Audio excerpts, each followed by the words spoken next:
Thank you very much, and thank you very much for the invitation to come to Dublin. It does say up there the London School of Economics, but I should say that actually it's the London School of Economics and Political Science, and so I sit before you today as a political scientist, not as an economist. And these distinctions are more important than one might think. We had a famous professor called Michael Oakeshott in the 1950s who found himself in a magistrate's court one day for a minor sexual misdemeanor. It was called skinny dipping, with a young female student on Hampstead Heath. And he was fined £200 for the offence. And the magistrate asked whether he had anything to say in mitigation. And he said, "Nothing at all, sir, but I'd just like to observe that on my salary, I cannot afford a fine of £200, which was a lot of money in those days." And the magistrate looked at him very severely and said, "It's precisely because, Mr. Oakeshott, that you are a professor of moral philosophy, that I am fining you £200 because you should have known better." To which he replied, "If I may correct you, sir, I'm not a professor of moral philosophy, I'm merely a professor of political science." At which point the magistrate reduced the fine by £100 on the grounds he clearly didn't know. So I stand before you merely as a professor of political science, and you must come to whatever conclusions after you've heard me, perhaps in half an hour's time. Most important thing about the Obama administration, of course, that it's not the Bush administration.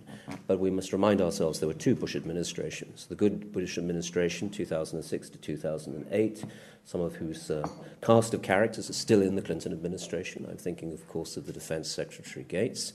And then there was the bad administration, the one that was run largely by the neoconservatives before they were sacked in 2006.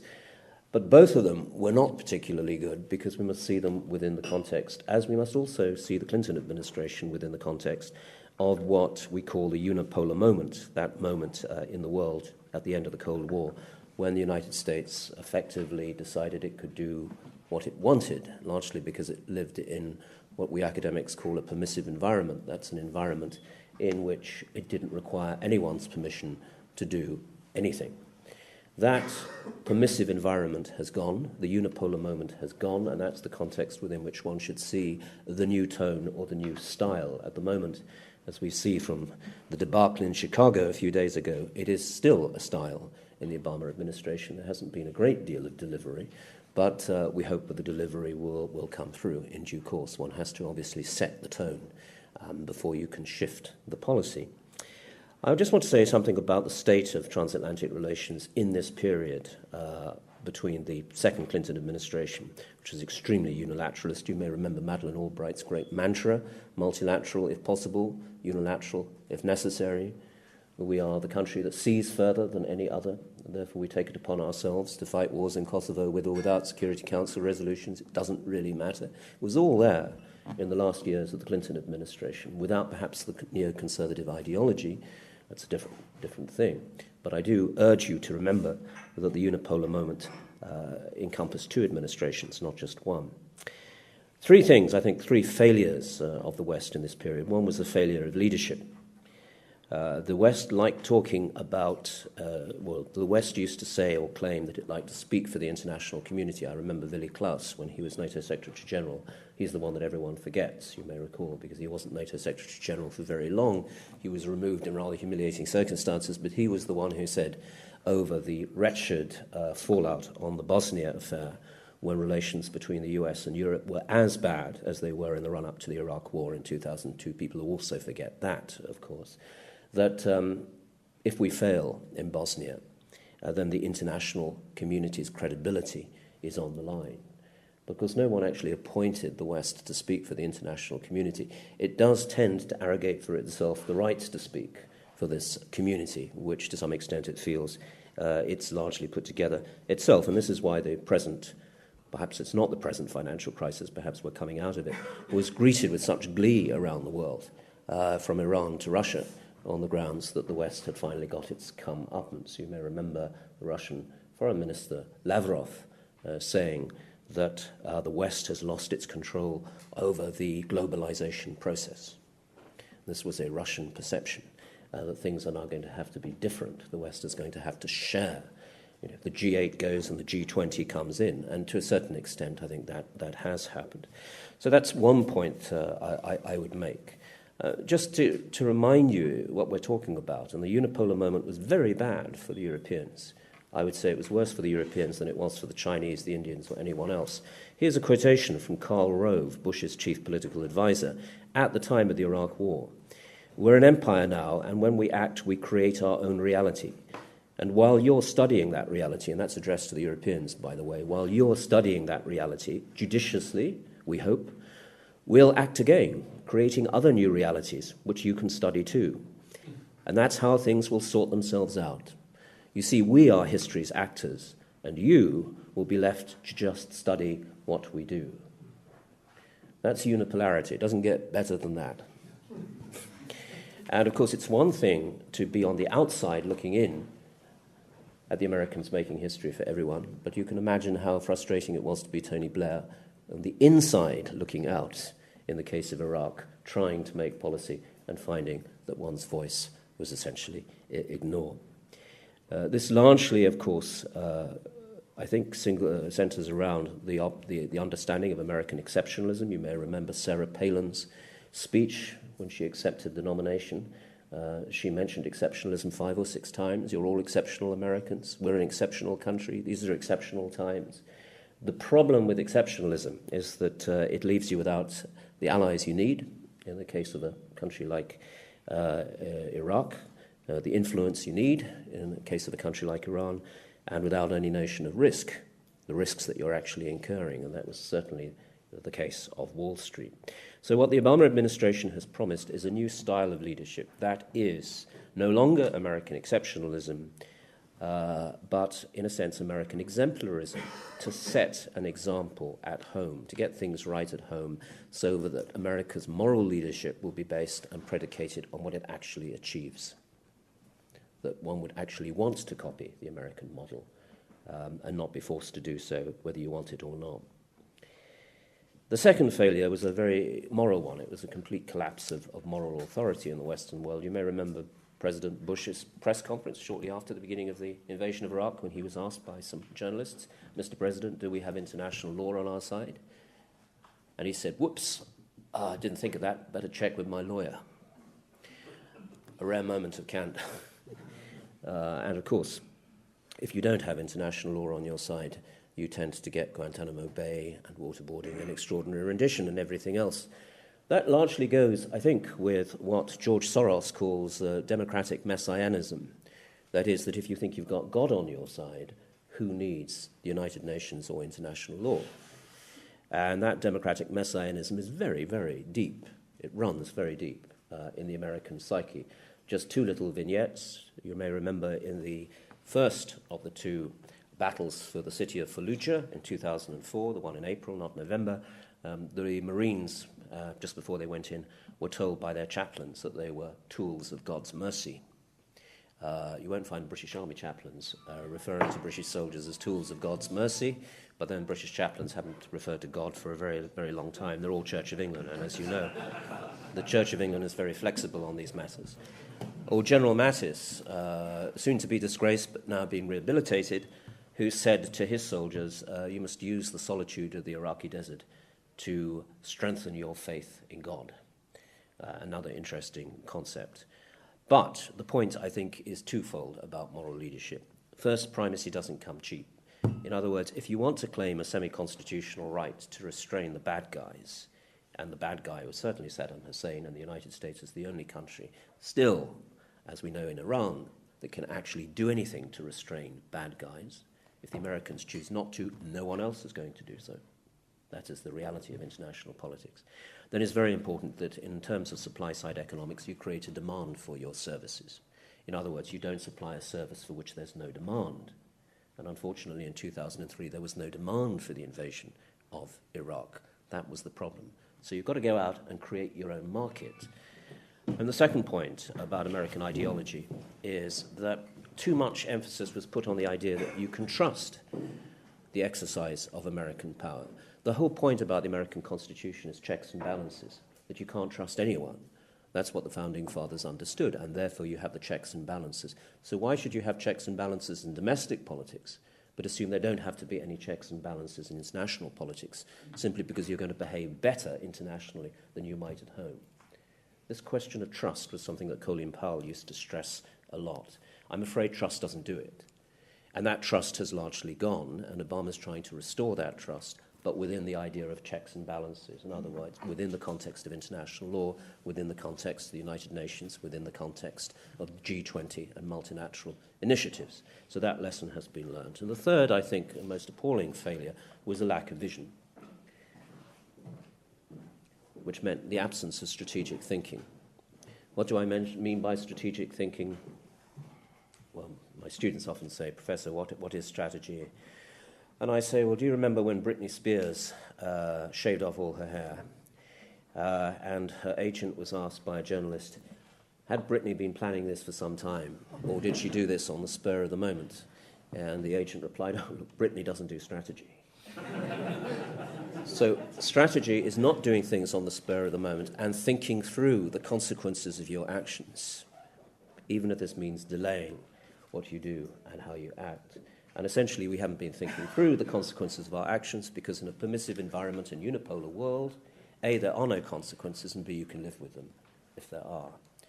This is why we've got the economic crisis, short-termism, created entirely by the need for the realization of short-term profits rather than long-term investments.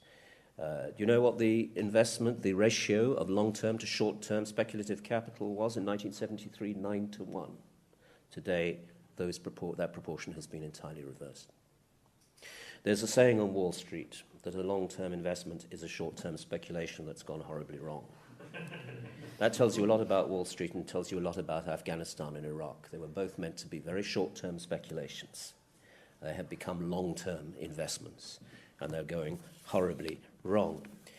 So in other words, we as a culture, the West, wants immediate satisfaction, not long-term outcomes.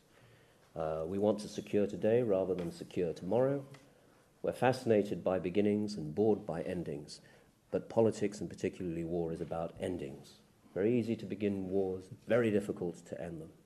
Very easy to get into things, very difficult to get out of things. There's a saying by the great American writer Emerson that if you're skating on thin ice, your only hope is speed. And we've been skating on very thin ice indeed in the last 15 years, which is why we've been in such a hurry to get from one side to the other. And we're in danger of falling through the ice. We did actually fall through the ice last year with the financial crisis. We've managed to haul ourselves out just. So this is just the context within which I think one has to see what went wrong and what Obama is now trying to do. And what about this alliance? Okay, three things about this alliance. The first thing is, and what's the context for the alliance? It hasn't had a clue where it's going. I'm sure most of you have read Alice Through the Looking Glass. Do you remember the conversation between the Cheshire Cat and Alice? Would you tell me, please, which way I ought to go from here? That depends a great deal, says the cat, on where you want to go to. Well, I don't care where, says Alice. Well, then it doesn't matter which way you go, says the cat. Well, as long as I go somewhere, Alice added, to which the cat says, oh, you're certain to do that. In other words, if you don't know where you're going, all roads lead there. Or if you prefer Jack Kerouac's On the Road, we've got to go and never stop going till we get there. So where are we going, man? I don't know, but we got to go. That was the former Secretary General of NATO, who essentially believed in what's called multitasking, which means you do everything at the same time in the hope that one of them is going to be relevant or be seen as historically significant. So we're multitasking in Afghanistan. We have 8 different mandates in Afghanistan to do 8 different things, and we've been multitasking as an alliance going in all directions because we haven't actually known which direction we ought to go. And as a result, we've been doing everything terribly badly. One thing we did very, very badly was alienating Russia. And one of the first things the Obama administration has decided to put right is its relationship with Russia, which it did 2 weeks ago. And you may remember the NATO Secretary General, the new NATO Secretary General, within 24 hours commended this new partnership or new relationship. What do I mean by doing things very badly? I mean simply that NATO enlargement, which made a great deal of sense with regard to Poland and the Czech Republic and Hungary, much less sense with regard to the Baltic states, Even less sense with regard to Romania and Bulgaria, made absolutely no sense whatsoever strategically with regard to Georgia and Ukraine. And we can talk about that if you like. I think that, in essence, what NATO was offering was a security guarantee that it didn't mean and that it wouldn't have honoured. How can you possibly try to enlarge an organization with regard to Georgia if you have two republics, South Ossetia and Abkhazia, and you cannot agree on their status before the organization joins? Was there going to be some secret codicil to the NATO treaty saying that actually those two republics were outside Article 5 provisions? Were we expecting the Russians to allow the fate of those two republics to be determined by Georgia prior to Georgia joining NATO? In other words, the absence of strategic thinking, the absence of realism. We've got and have gone back now into realizing that Russia wants to play the old game of negotiation. This is not to exaggerate Russia's military power. In fact, the invasion of Georgia was pretty much a fiasco, with the commanders having to talk to each other on cell phones because their communication systems broke down, very little coordination of air and land units. And it's not to exaggerate Russia's economic importance either, because it still is a country outside the World Trade Organization. It still hasn't fully integrated into the world market, unlike others. But it is to take note of the fact that geopolitics hasn't gone away. And there is one very geopolitical reality that strikes Russians, and that is that they are effectively, whatever Mr. Putin may say, and it's Putin who does most of the talking still, it's a European power, full stop. 2/3 of Russians live in European Russia. Russia geographically is smaller than at any time since 1690 in the past 300 years. Asian Russia is hemorrhaging away demographically. Vladivostok, to all intents and purposes, is as much a Chinese city as it is a Russian city. And yet, despite this reality, Russia is excluded from the management of European security, effectively, by virtue of not being a member of the two organizations that manage European security, the European Union and NATO. And until we manage to work out, and this is what I think will be in the strategic concept, NATO's strategic concept next year, some better institutional arrangements, a kind of European Concert of Europe system, where the Russians were very responsible members of for 150 years. Until we are willing to do that, we're not going to get the relationship with Russia right. The second problem is Afghanistan. Long-termism, this is rapidly in danger of becoming Obama's war. You have an administration which is split down the middle on whether to send the extra 30,000 soldiers or to call it a day. That doesn't mean withdrawal, but it means to stop digging oneself into a hole. Can I just explain very quickly 3 reasons why we have strategic incoherence in Afghanistan? First of all, it's not the Cold War. The great thing about the Cold War was that although NATO was riven with disputes and debates, particularly between the Americans and the Europeans, on all sorts of things, such as who was paying the money, were the Americans spending most and the Europeans free-riding. Where was the real threat? Was it the intra-German frontier, where the Soviet tanks actually were, and the Soviet divisions, or was it somewhere in Central America or Southern Africa, which the Americans tended to focus on more? And we had great debates as to whether we should secure with Russia, i.e. through détente and trade, or against Russia through deterrence. We never, ever disagreed on what we were securing, which was ourselves, and who we were securing it against, which was the Soviet Union. Great times to live in when you have that clarity of strategic vision. Today we can't agree on anything. We can't agree on what we're securing, who we're securing against, and what the terms of that should be. And I just want to highlight that with 3 little vignettes. The British Army has sent the equivalent of 40,000 soldiers into Afghanistan since 2006. That's 1/3. That's rotations of troops, of course. 1/3 of British Army personnel. This is the biggest single military contribution the British have made since the Korean War. And yet we have to ask ourselves what has been achieved. A dam, the Karachi Dam, and 220 tons of turbine and electric equipment were taken through Taliban lines to make that dam possible. First of all, you have to accept that electricity is going to make the difference in Afghanistan. Certainly makes the difference and was very important in Iraq, restoring it. but actually setting up electricity for a country that hasn't had it, or areas of the country that hasn't had it, is a completely different proposition. Secondly, what's the point when the Taliban control the substations and the transport lines from which you're supposed to get the electricity? In other words, you have to ask yourself, as many are, what was the point of this extraordinary activity? That's what I mean by security being contestable. Second, the question of opium. Opium production is down on last year. It's still higher than it was when the British first came into Helmand in 2006. There is a huge debate between Americans and the Brits on the importance of reducing opium production. But the third vignette I wanted to give you is that, in fact, we are recalibrating all the time. We came in to do nation building, then it became state building. Now it's become stability enabling. We are recalibrating lower and lower and lower according to success, or in this case, failure in the field. And please do not take my words for it. I'm frequently aware that academics are kind of disconnected from the military. Let me just quote Richard Daddett, who was head of the British Army until last month, who was asked in a press conference last Christmas, "Are we winning in Afghanistan?" And he replied, "That's a word that I don't like to use. Question you should ask me is, are we being more or less successful in Afghanistan?" And my answer is, yes, we are.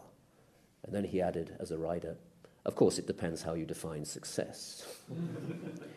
General Zini, who was tipped to be what General Jones is, an NSC director, who would, I think, have been a better director, but still a top four-star American Marine general, asked exactly the same question at a press conference in Washington. "Are we winning in Afghanistan?" Said last year, that's not a word I like to use.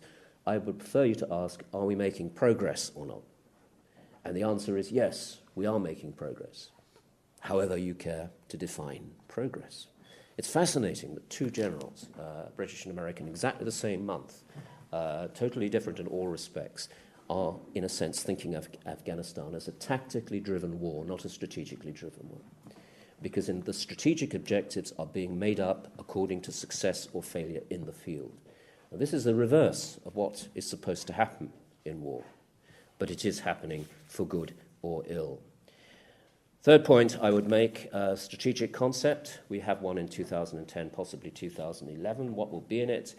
It will, I think, continue to be what NATO has been becoming in the last 15 years, which is a risk management agency. We don't talk the language of threats, we talk the language of risks.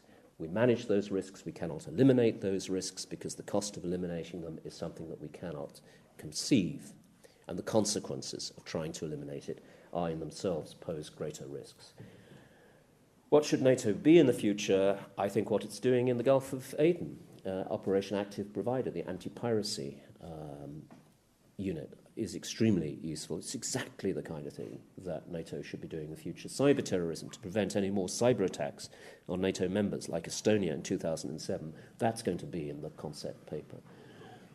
European security, that's going to be in the concept paper vis-à-vis the relationship with Russia, that essentially NATO is a European security organization, although Europe is being defined very broadly to involve Mediterranean dialogues, North African Maghreb initiatives, and of course everything from the Trans-Caucasus to the Middle East, but not Afghanistan.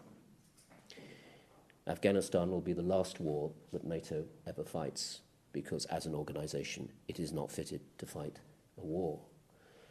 That will probably be in there somewhere, but very implicit.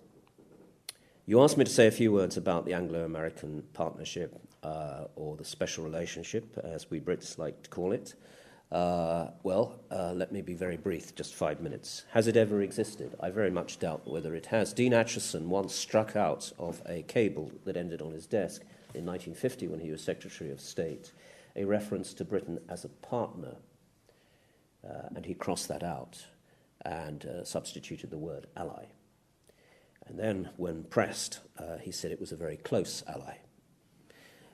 And the British are extremely close to the United States. They're the closest country to the United States as an ally. You are probably the closest culturally, but we're closest as an ally. But we're not very special. Unless, of course, you take Henry Kissinger's word for it. He gave a talk on the special relationship at Chatham House in 1982, and he said, what makes Britain very special, certainly made it very special to me as Secretary of State when I was Secretary of State, was that I know that every time a British Prime Minister gets up in the morning and goes into the bathroom to clean his teeth, the first question he asks himself is, how can I be useful to the United States today? And you don't get more special than that, he said. Now, the British have tried to translate, like a medieval alchemist, the currency of closeness to the currency of being special. And that's extremely annoying because the Americans still keep to the script. Having said all that, there was a moment quite recently in the last 15 years, and it was the Unipolar moment, when we were more special than we had been before, by virtue of the fact we were the only European country that could still do war. And by virtue of the fact that the Americans fought several wars in this period, beginning, of course, in Kosovo in 1999 and going on to Afghanistan today. Indeed, we even used to talk about the Anglosphere, great term, which meant that only English-speaking countries do war and everybody else has to do peace. Remember Karl Rove's observers. It's the people who do war are history's actors, and the people who observe do peace. In fact, Tom Friedman had an interesting little joke in one of his columns in which he said, today, if you ring up the NATO headquarters, you'll get a recorded message. Thank you for showing interest in our organization. If you have a touch-tone phone, please exercise one of the following options. If you'd like to join our organization, dial 1. If you'd like to join Partnership for Peace, dial 2. If you'd like to take part in a kind of chemical weapons exercise, dial 3. However, if you'd like to actually fight a war, please stay on the line and an English-speaking operator will be with you shortly. Now, the only problem with this, unfortunately, is that we haven't done war terribly well in the last few years. Indeed, we've lost one campaign in Basra, which is effectively, to all intents and purposes, a British defeat, military defeat. And in Helmand, the Americans think we have made no progress whatsoever, despite this extraordinary commitment in terms of the manpower utilization. And so the Americans are less than impressed now by what the British military can do. And the reason the British military have not done well, there are a number of explanations, but let us just keep to the script. The main one is that they have been underfunded and under-resourced, and they're under-equipped because the last few governments have refused to invest enough. And the next British government, led probably by David Cameron, will, having seen the real size of the British debt, will have to reduce defence expenditure to the European average, almost without doubt.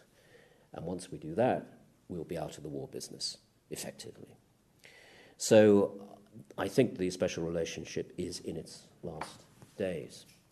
And on that note, let me just conclude. As I say, the Obama administration is offering a new look, a new style. The substance has yet to be seen. Many of the old issues are still there from the Bush years, including Afghanistan. And these may yet prevent the Western alliance from rebranding or rebooting itself, or whatever metaphor you'd like to use.